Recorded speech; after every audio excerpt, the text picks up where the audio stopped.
दोन लाइन आपल्यासाठी कि तुम्हारे लिए सितारे झिलमिलाएंगे, कदम कदम पर चांद और सूरज जगमगाएंगे। मामा जी घर से निकले तो सहारा बन के किसी बेसहारे का तुम्हारी मदद को भित्ती जमीन पर उतर आएंगे।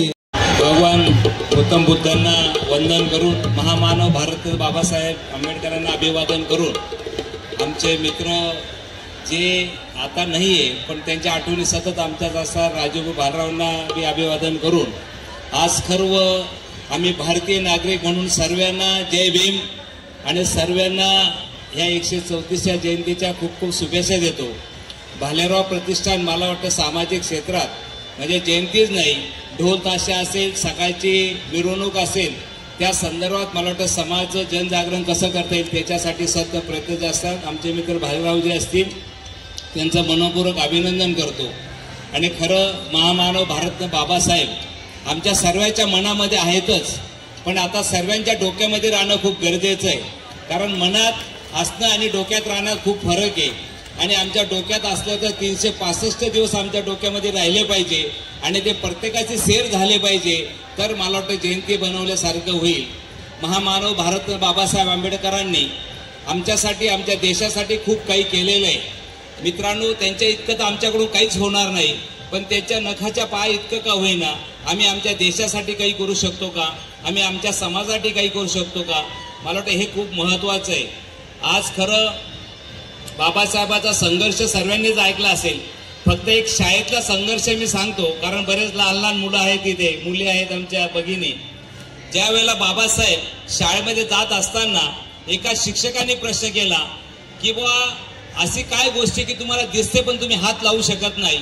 बऱ्याच विद्यार्थ्यांनी कोणी सांगितले हवा, सूर्य, चंद्र, तारे, पण ज्या वेळेला भारतरत्न बाबासाहेबांना विचारलं त्यावेळेला बाबासाहेब म्हटले की तो पाण्याचा माठ दिसतोय पण मी हात लावू शकत नाही। त्या वेळापासून संघर्ष बाबासाहेबांनी शाळेत जीवनापासून संघर्ष शिकले आणि मला वाटतं त्या संघर्षातून संविधान निर्माण झालं। त्या संविधानाच्या माध्यमातून ज्या वेळेला संविधान मांडलं गेलं, संविधान मांडून बाबासाहेब येत असताना एका पुढाऱ्याने बाबासाहेबांनी म्हटलं भीमरावजी बहुत खुश नजर आ रहे हो तुम, तर बाबासाहेब असं म्हटले की आतापर्यंत राजाच्या घरी राजा जन्माला यायचा, पण आता मतदार पेटीमधून राजाचा जन्म येईल आणि मला वाटतं आमच्यासारखा सर्वसामान्य माणूस आमदार होऊ शकतो, हे बाबासाहेबांची देण आहे। एक सर्वसामान्य माणसाला लोकप्रतिनिधी जर मिळत असेल तर बाबासाहेबांची देण म्हणून मिळते, म्हणून बाबासाहेबांचे खूप आपल्यावरती उपकार आहे। मला वाटतं आपण ते परत कसे फेडता येतील हे मला वाटतं आपण प्रयत्न करूया। पुन्हा सर्व आम्ही भारतीय म्हणून मला वाटतं या संविधान दिवसाचा सन्मान प्रत्येक व्यक्तीने केला पाहिजे। या निमित्ताने सर्वांना खूप खूप शुभेच्छा देतो। जय हिंद, जय महाराष्ट्र, जय भीम। भारतरत्न बाबासाहेब आंबेडकरांचा अमर रहे, अमर रहे, अमर रहे, अमर रहे। धन्यवाद।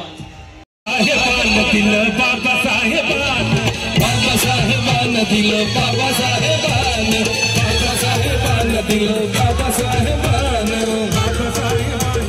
बाबासाहेबान।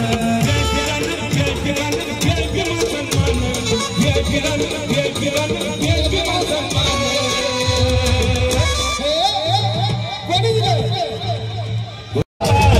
बाबासाहेबान दिलं, बाबासाहेबान, बाबासाहेबान दिलं, बाबासाहेबान।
सुंदर असं गीत